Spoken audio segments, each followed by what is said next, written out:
강혜신의 오늘의 미국.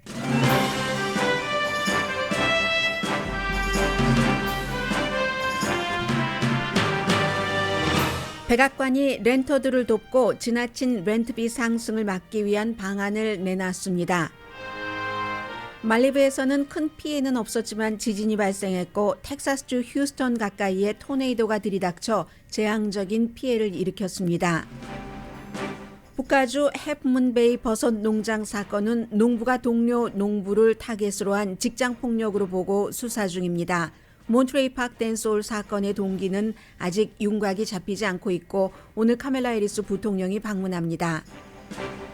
마이크 펜스 전 부통령 집에서도 기밀 서류가 발견됐습니다. 바이든 대통령처럼 발견되자마자 기록물 보관소로 넘겼다고 밝혔고 전현직 대통령처럼 수사를 받을지는 알 수 없습니다. 바이든 대통령의 기밀 서류 조사를 시작한 공화당 하원이 딜레마입니다. 케빈 맥카티 하원 의장이 되기 위해서 우파 정치인들에게 약속한 것을 지금 약속을 어기고 있습니다. 국세청을 폐지하고 전국 판매세를 30%로 대처하는 안입니다. 민주당은 이 안을 굉장한 선물로 보고 있습니다. 테슬라가 네바다에서 공장을 확장하고 직원 3,000명을 모집합니다. 세계 최대 광고 회사가 된 구글을 미국 법무부와 캘리포니아, 뉴욕을 포함한 8개 주가 고소했습니다. 불법으로 온라인 광고 시장을 독점한다는 반독점법을 위반했다는 이유입니다. 독일이 결국 동맹국들과 14대의 레오파드 2 탱크를 보내기로 합의했고 미국도 유턴을 해서 에브라함 M1 탱크 적어도 30대를 우크라이나에 보냅니다. 네, 여러분 안녕하십니까? 오늘의 미국 강혜신입니다. 방금 전부터 그 바이든 대통령이 지금 백악관에서 연설을 하고 있는데요. And the Italian Prime Minister Meloni to continue our close coordination and our full support of Ukraine. 우크라이나에 대한 그 지원을 얘기를 하고 있습니다. 이탈리아의 총리와도 통화를 했고 하면서 이제 곧 우크라이나에 미국의 탱크를 보내는 것. With spring approaching, Ukrainian forces are working to defend the territory they hold and preparing for additional counteroffensives. To liberate their land, they need to be able to counter Russia's evolving tactics and strategy on the battlefield in the very near. 우크라이나가 이제 우크라이나의 그 땅을 되찾고 주권을 회복하고 또 그러기 위해서는 서구 사회에 이제 지원이 그 필요하다는 그런 얘기들을 하고 있고 그 같은 지원을 기꺼이 하겠다는 내용들입니다. 결국은요. The military behind me they've been deeply 네, 지금 나의 뒤에 그 밀리터리 그 전문가들이 서 있다고 하는데 로이드 어스틴 국방장관이 그 보이고 잭 설리번 국가안보보좌관도 보입니다. 뭐 미국이 그동안 그 탱크, 이 에브라함 탱크 이전에 많은 그 무기를 보냈지만 today that the United States will be sending 31 Abrams tanks to Ukraine, the equivalent of one Ukrainian battalion.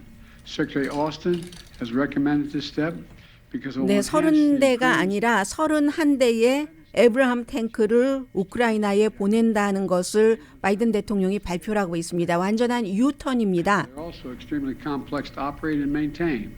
뭐 관리하는 것이 굉장히 복잡하기도 하긴 하지만 어쨌든 우크라이나가 그 러시아로부터 땅을 지키고 주권을 회복하기 위해서는 필요하다는 그런 그 조치라고 얘기를 하고 있죠. Delivering these tanks to the field is going to take time. 시간이 걸린다고 말합니다. 당연하죠. 미국과 우크라이나가 거리도 먼 데다가 워낙에 세계에서 미국이 갖고 있는 그 에브라함스 탱크가 가장 강력한 탱크입니다. 물론 뭐 가장 그 강력하다고 모든 것이 100% 다 그 만족스러운 것은 아니지만 덜 강력한 탱크가 또 다른 장점을 갖고 있을 수도 있지만 어쨌든 비싸고 강하고 또 그 관리하기가 힘들기 때문에 이런 것들을 보내는데도 시간이 걸리고 아마 지금 있는 것을 당장 그 보낸다기보다는 제조를 해서 보내는 것 같죠. 시간이 걸린다고 말하는 것 보니까요. Chancellor for his leadership and his steadfast commitment to our collective efforts to support Ukraine.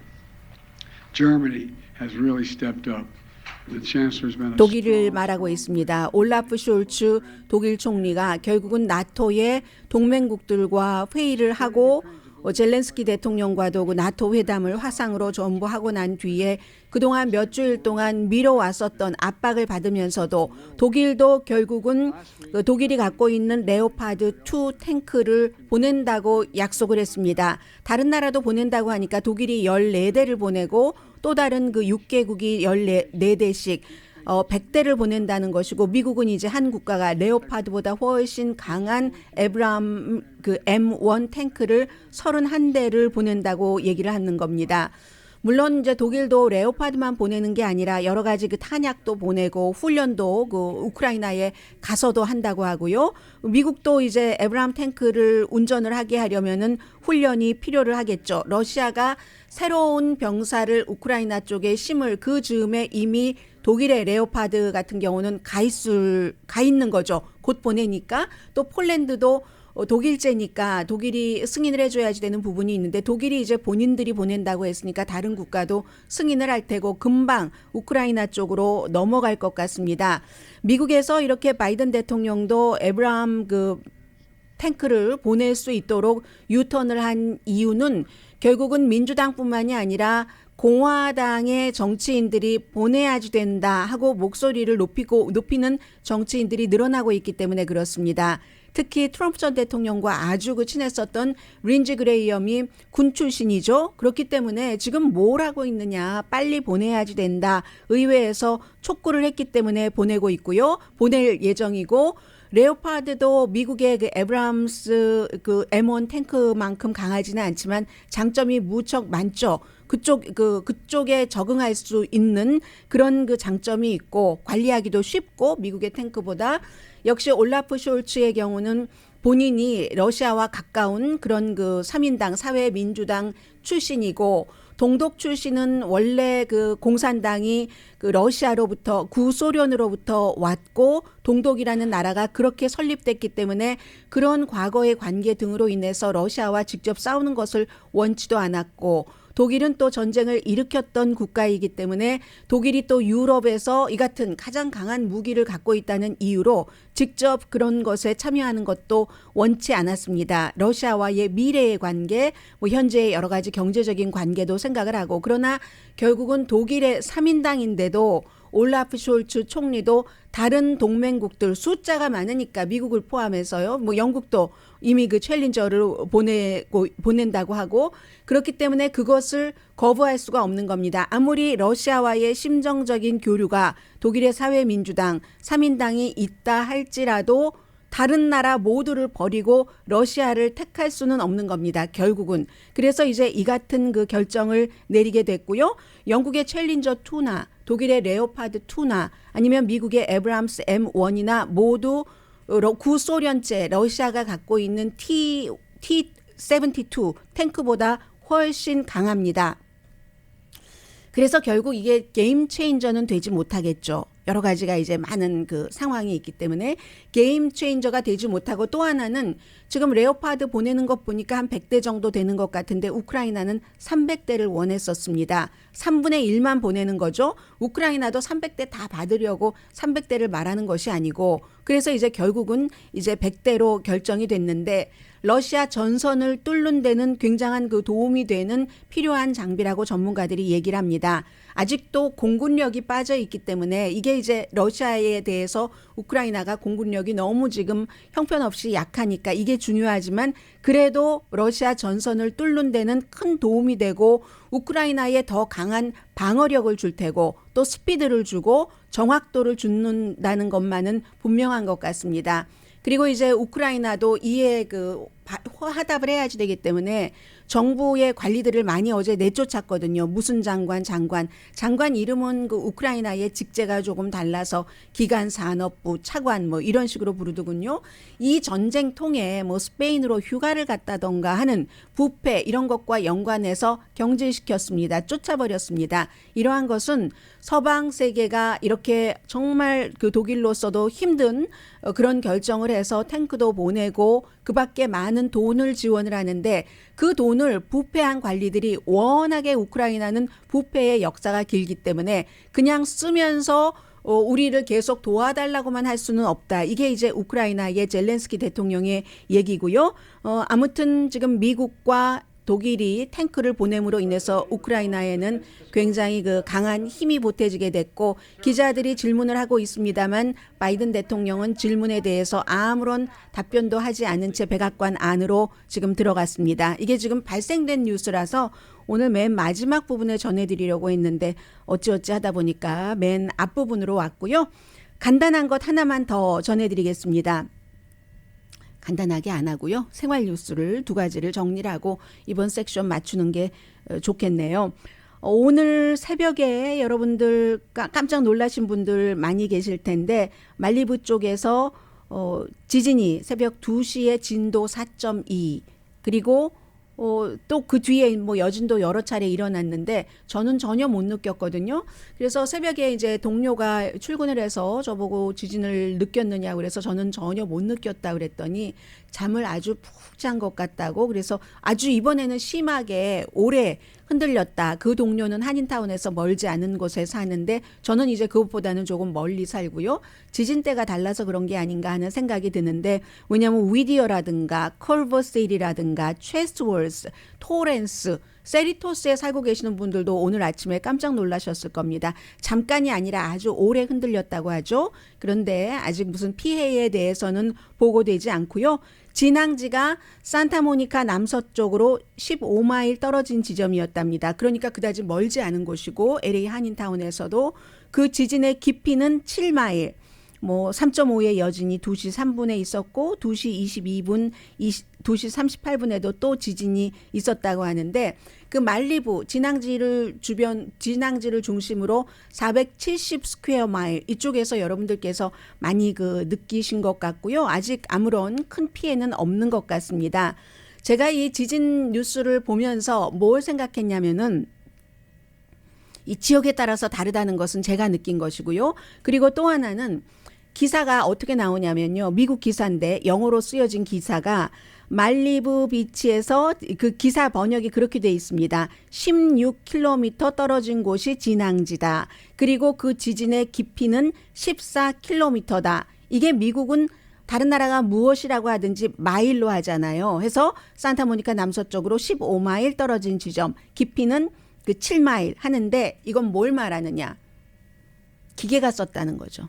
기계가 쓴 기사고 제가 또 무슨 뉴스를 볼 때 아주 무슨 언저리 뉴스를 보지는 않지 않겠어요. 그러니까 주요 매체에서도 지진 기사 정도는 이젠 전부 기계가 쓰는 겁니다. 그래서 국제적으로 마일보다는 킬로미터 이런 것을 지진이랑 보도를 할 때 더 많이 쓰기 때문에 이렇게 나왔구나. 세상이 이제 완전히 변해버렸구나. 이 예전에는 처음에 이렇게 기계가 그 인공지능이 컴퓨터가 쓴 기사를 사람이 나중에는 고쳤을 텐데 고치지도 않고 나오네.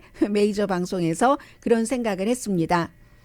그리고 텍사스 휴스턴에 한국 분들이 워낙 많이 살고 계시기 때문에요. 휴스턴 가까이에 토네이도가 들이닥쳐서 이거는 피해가 아주 심했습니다. 재앙적인 피해다 이런 표현을 하고 있는데 휴스턴 다운타운의 남동쪽에 이제 피해가 크다고 하고요. 패사디나 이쪽 로스앤젤레스 패사디나가 아닙니다. 패사디나 그쪽 지역의 경찰국장이 25년 경력의 이 같은 토네이도는 처음 본다. 대재앙이다라고 표현을 했습니다. 사람도 다쳤고 지붕도 날아갔고 정전은 기본이고 빌딩도 붕괴됐으며 그리고 애니멀 쉘터도 파괴돼서 미국 사람 요즘 뉴스에 이런 거 꼭 넣잖아요. 2마리의 강아지가 다쳤노라. 휴스턴에서 토네이도는 뭐 전례 없지는 않죠. 그렇지만 1년에 한 7번 정도 있는데 연간 7번 정도 있는데 벌써 올해 이렇게 와서 굉장히 강했다 하는 거 이게 조금 이례적이다 하는 얘기들을 현지에서는 하고 있습니다.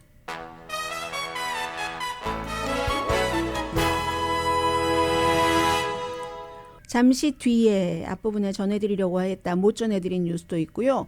여러분들이 궁금해하실 뉴스에 속보도 있고 전해드립니다. 그리고 또 하나 이 사람이 살아가는 방법이라고 해야지 될까요? 그런데 이 사람이 살아가는 방법이 결국은 당장 한 주일, 두 주일은 옳아 보였는데 그게 영원히 이 사람에게 플러스가 될 것인가 하는 것을 정치 뉴스를 통해서 전해드립니다. 라디오 서울 방송 오늘의 미국 듣고 계십니다. 네, 마이크 펜스 부통령의 집에서도 기밀 문서가 발견됐다. 이게 도대체 무엇을 말하고 어떻게 될 것인가 하는 뉴스가 당연히 방금 전에 바이든 대통령이 미국도 에브라함스 탱크를 31대를 우크라이나에 보낸다 하는 발표를 하기 전에 완전히 어제 오후부터 탑 뉴스였습니다. 어떻게 발견됐는가? 전직 그 부통령인데 바이든 현 대통령의 집에서 그런 것이 나왔다고 하고 이 그 마이크 펜스 부통령 측에서 이제 아웃사이더 사람들에게 공식적으로 우리 집에 와서 조사를 해달라라고 요청을 했고요. 이건 무엇을 말하느냐? 이 마이크 펜스 그 전 부통령이 아직 그 정치적으로 많은 야망이 있기 때문에 공화당 대선 그 예비선거에 나올 것으로 거의 지금 확실시 되고 있잖아요. 특별한 일이 없으면 그런 것에 준비하는 것이죠. 미리 나는 뭐 어떻다 하는 것을 보여주기 위한 것이었는데 와서 전문가가 와서 찾아봤더니 실제로 찾았습니다. 그게 찾아서 18일에 1월 18일에 국가기록물보관소에 전화를 걸었고 결국은 법무부와 연결이 돼서 연방수사국이 와서 가지고 갔는데 별로 이제 마이크 펜스 부통령 측의 얘기입니다. 별로 안전하지 않은 곳에 박스에 담겨서 있었는데 그 박스는 테이프로 붙여져 있었다. 그래서 뭔가를 더 클리어하게 하고 싶어서 그 박스채 다른 서류까지 다 그냥 보지 않고 마이크 펜스 그 전 부통령은 몰랐고 마이크 펜스 전 부통령이 짐을 쌌겠어요. 더군다나 그 무슨 의사당 사건이다 뭐다 아주 복잡한 일들이 있었는데 본인은 몰랐다고 얘기를 했고 그리고 이제 실수로 그렇게 온 것 같다라고 말을 했습니다. 그런데 이제 이게 마이크 펜스 부통령이 그 바이든 그 현 대통령과 마찬가지로 이 인터뷰에서 지난번에는 그 트럼프 전 대통령과도 어차피 미래에 경쟁을 해야지 되니까 트럼프 전 대통령의 기밀 서류에 대해서 언론에서 물어보면 나는 안 가져갔어요. 혹시 뭐 가져갔을 일이 없을까요? 하면 나는 안 가져갔어요. 본인은 안 가져갔다고 믿었겠죠. 당연히. 누군가 다른 사람이 짐을 쌌을 확률이 높으니까. 그래서 지금 특별검사가 현직 대통령 전 대통령을 이 똑같은 케이스에 대해서 물론 성격과 양과 그 기밀의 종류는 다르지만 약간 어느 정도 분량이라고 얘기를 했거든요. 마이크 펜스 부통령 집에서 발견된 기밀 서류는. 그래서 차이는 있지만 현 전 대통령이 수사받고 있는 상황에 그럼 연방법무부가 또 여기도 특별검사를 임명할까? 아직까지는 거기에 대해서는 발표하지 않고요. 트럼프 전 대통령은 좋죠. 본인과 여러 가지가 다르긴 하지만 현재 대통령도 그렇고 또 본인 아래서 일했던 부통령조차 이제 이런 것들이 나왔다 하니까 정말 좋고 트럼프 전 대통령으로서는 이런데 특별검사가 나를 기소를 할 수가 있을까? 지금 세 사람이 딱 걸려 있는 건데 이런 생각에 조금 너그러운지 오늘 그 마이크 펜스 부통령은 굉장히 정직한 사람이다. 그 사람이 알고 그랬을 리가 없으니까 그냥 내버려둬라. 뭐 이런 얘기를 했습니다. 그러니까 이제 중요한 것은 공화당의 하원이 곤란해진 겁니다. 하원에서 뭐 법사위원회 등등 해서 지금 바이든 대통령의 그 기밀 서류에 대해서 조사를 하고 하는데 마이크 펜스 부통령 것도 또 나왔다. 집에서 집에서 전에 인디아나 주지사였으니까는요. 하니까 공화당에서 하는 얘기가 바이든은 스포츠카 옆에서 집 그라지에서 그렇게 발견된 것보다 훨씬 가볍지라고 하면서 트럼프 전 대통령과는 또 비교하지 않습니다. 그러니까 월스트리트저널이 오늘 사설을 실었는데 사설에서 저는 제일 와닿는 부분이 이 부분이더군요.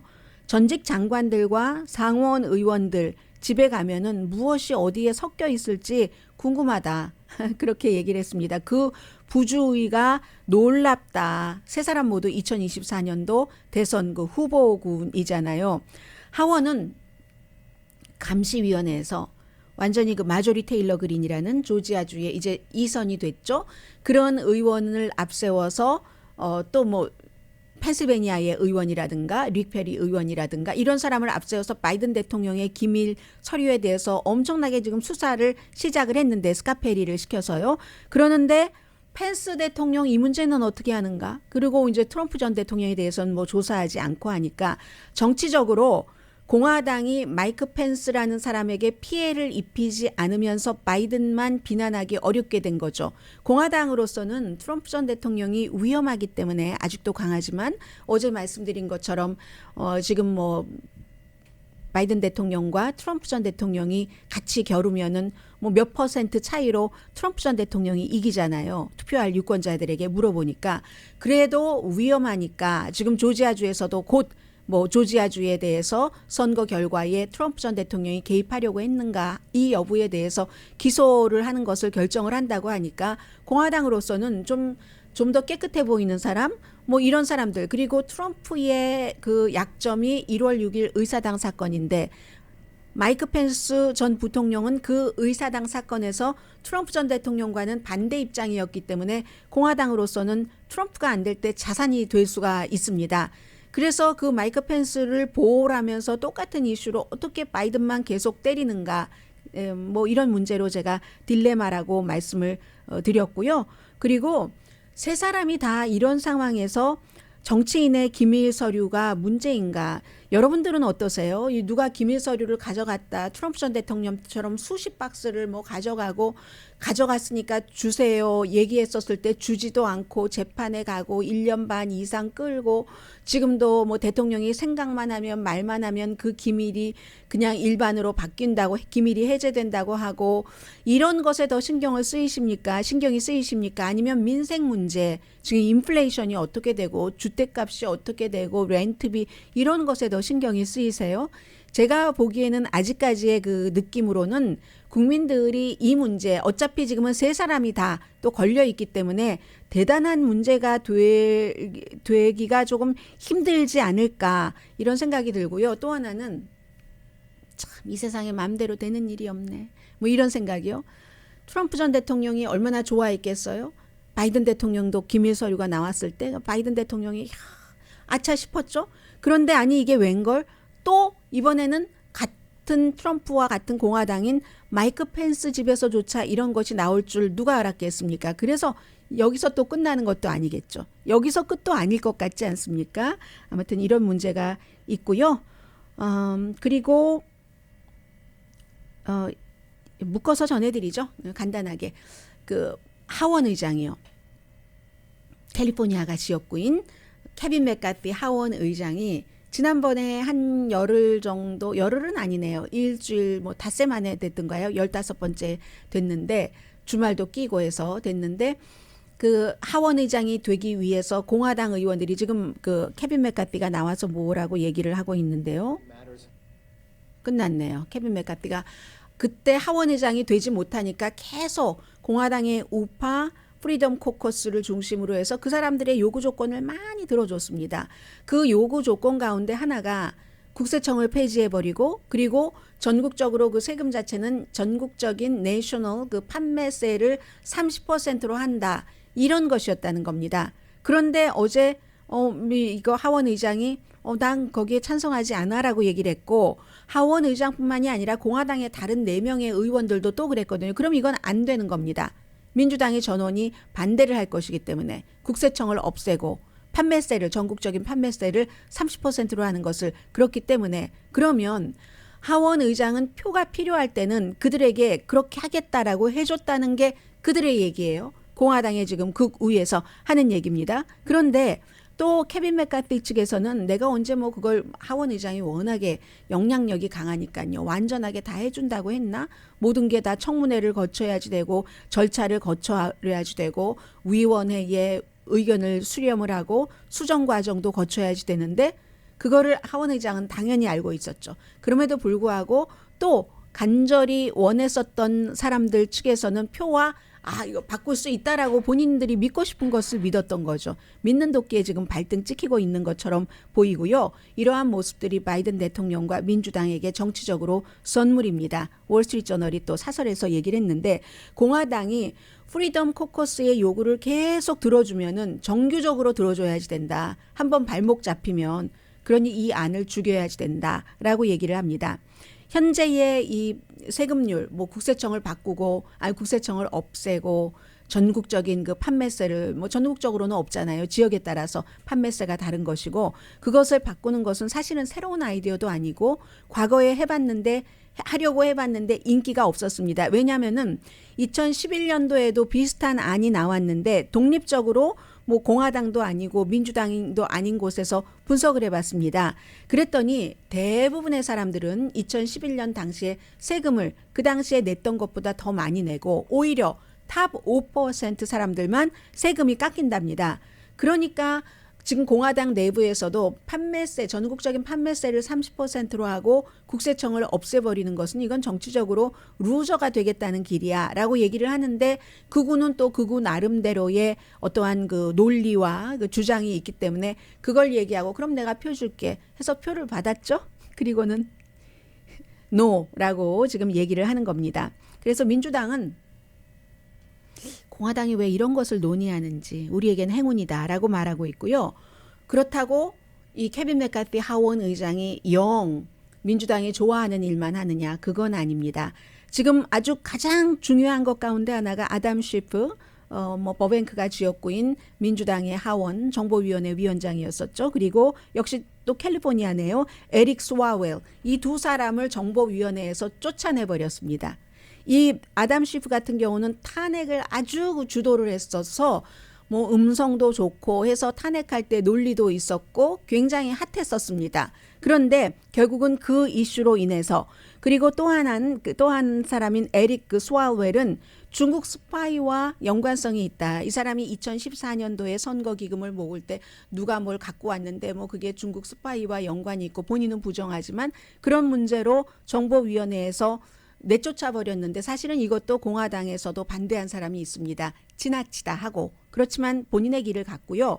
또 하나는 마조리 테일러 그린이라는 조지아주의 그 하원 의원은 민주당에서 쫓아냈잖아요. 하도 기괴한 행위를 많이 하고 했어서 뭐 음모론도 막 가지고 들어오고 뭐 장총을 가지고 의사당을 드나들고 마스크 쓰려면 마스크 안 쓰고 했기 때문에 무슨 코비드 그 접종 받으라고 하면 홀로코스트에 비교를 하고 해서 그 소위원회에서 쫓아냈는데 원상복귀를 했을 뿐만이 아니라 바이든 대통령을 조사하는 소위원회에 꽂아 넣고 폴 고사 애리조나가 지역구인 연방 하원 의원도 마찬가지고 원래 본인이 하원 의장 되면은 그렇게 보복하겠다고 다짐했잖아요. 그리고 했습니다. 그리고 이건 보복이 아니다. 적절한 사람을 적절한 곳에 안배한 것이다라고 얘기를 하는데 또 한 사람 외교관계위원회의 일한 오마르 미네소타가 지역구인 민주당 의원도 쫓아내려고 합니다. 왜냐하면 반이스라엘 발언을 했기 때문에.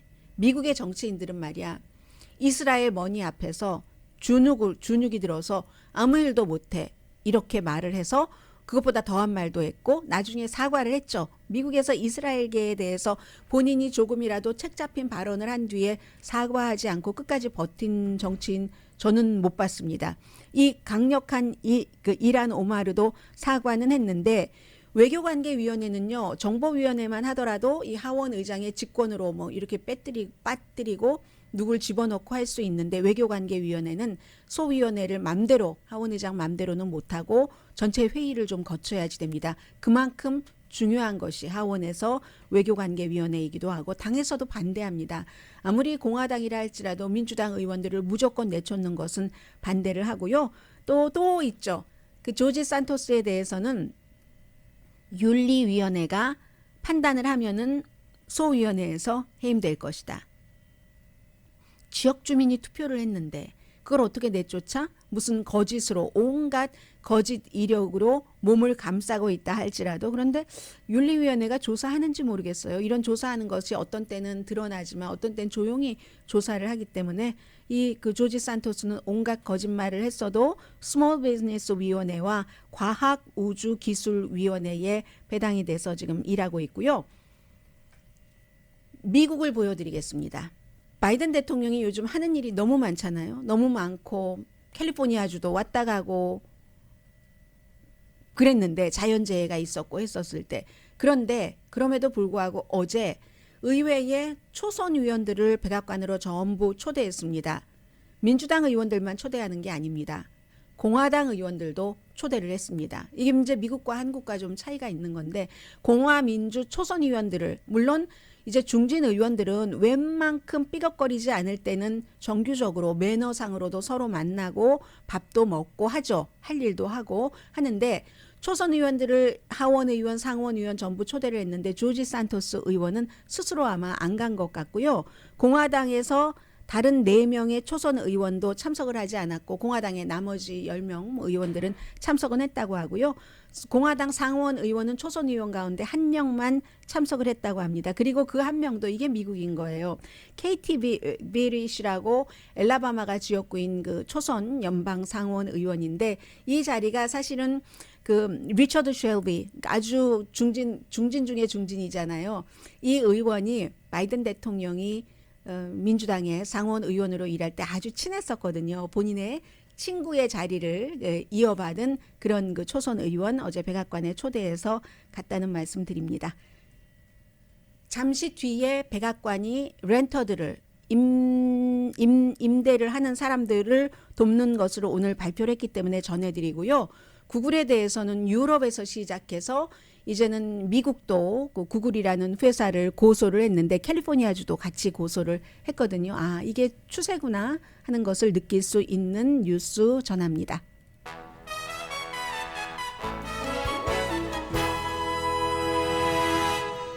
라디오 서울방송 오늘의 미국 듣고 계십니다. 백악관이 렌터들을 돕고 지나친 렌트비 상승을 막기 위한 방안을 오늘 내놨습니다.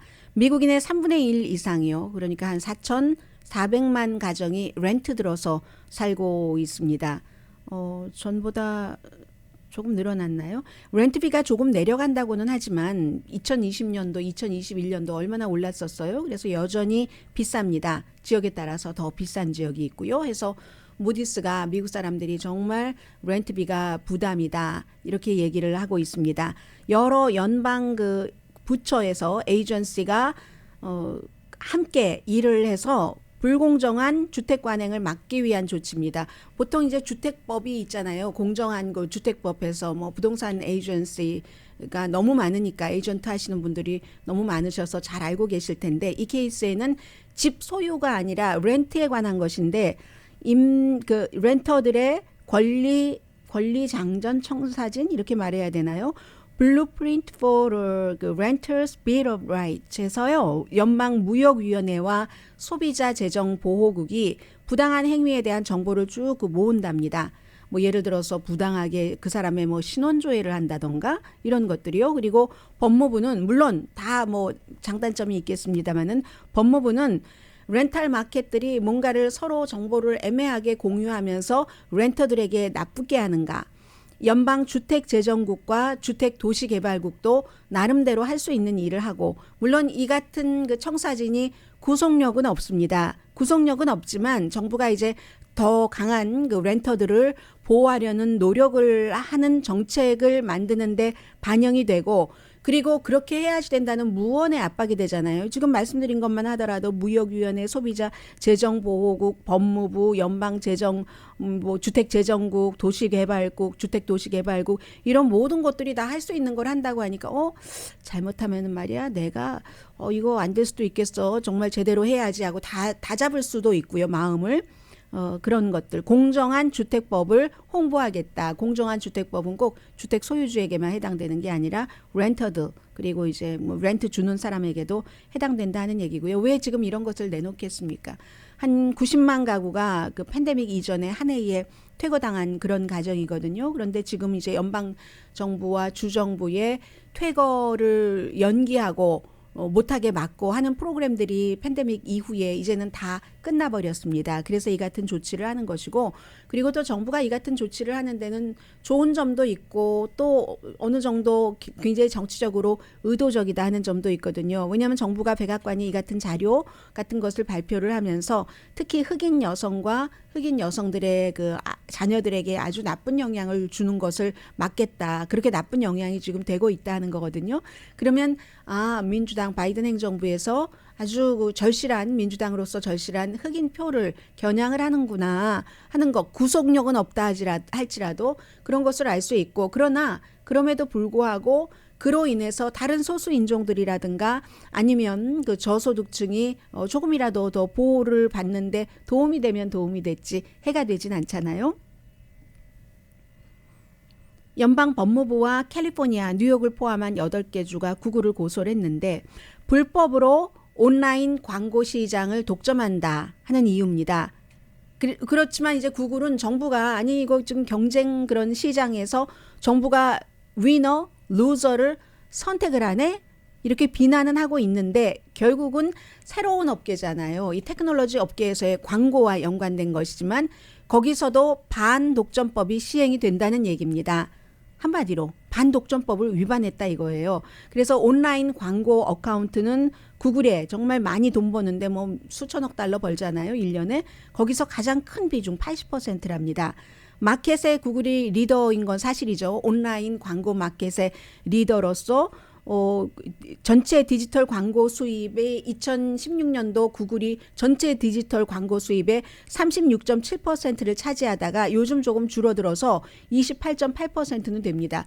그런데 디지털 광고 하는 회사가 얼마나 많은데 구글이 지금 3분의 1을 아직도 차지하고 있는 건데 거의 모든 웹사이트를 운영하는 그런 사람들에 대해서 테크놀로지로 구글이 컨트롤을 해서 웹사이트를 개발하고 운영하고 그 웹사이트 크리에이터는 돈을 조금 벌고 구글은 돈을 많이 버는 광고에서 구글의 페이를 점점 더 많이 하도록 하는 그 같은 구조를 지난 10년 동안 너무 심하게 해왔다는 겁니다.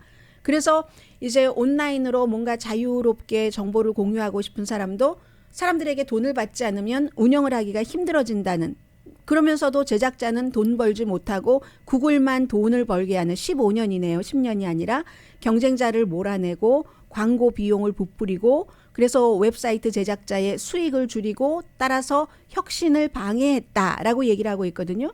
그랬더니 이제 구글은 아주 이 경쟁이 치열한 광고 분야에서 승자와 패자를 정부가 가릴 수가 있는가 이런 얘기를 하고 있고요. 이 법무부의 이 같은 조치 고소는 했지만 보통 몇 년 걸리죠. 10년이 걸릴 수도 있습니다. 8개 주가 어디냐면 커네디컷, 캘리포니아, 콜로라도, 뉴저지, 뉴욕, 로드아일랜드, 테네시, 버지니아입니다. 구글이 뭐 지금 미국에서만 그러는 것이 아니라 유럽에서도 굉장히 벌금 같은 것 많이 받았었잖아요. 2017년에도 2018년에도 제가 숫자를 적어왔는데 좀 전에 편집하다가 지워버린 것 같고요. 그래서 이러한 구글에 대한 것은 오히려 유럽에서 먼저 시작돼서 미국은 이제 지난 2020년도에 이런 게 있었고 이번이 이제 두 번째로 하는 겁니다.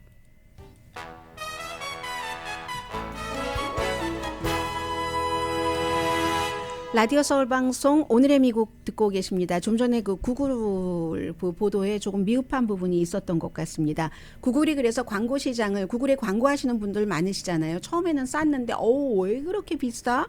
처음에는 뭐 $200만 해도 $300만 해도 스몰 비즈니스 조금 도움이 된다 했는데 나중에는 감당하기 힘들어지셨잖아요. 그게 이제 구글이 더블 클릭이라는 이 광고 그 서빙 회사를 사들여서 2007년도에 31억 달러에 그래서 이제 그런 것을 또 많이 가져갔고 그러니까 반독점법을 적용을 한다는 겁니다. 2010년도에는 애드맙이라는 이건 모빌에서 모빌 애드 네트워크를 또 사들였습니다.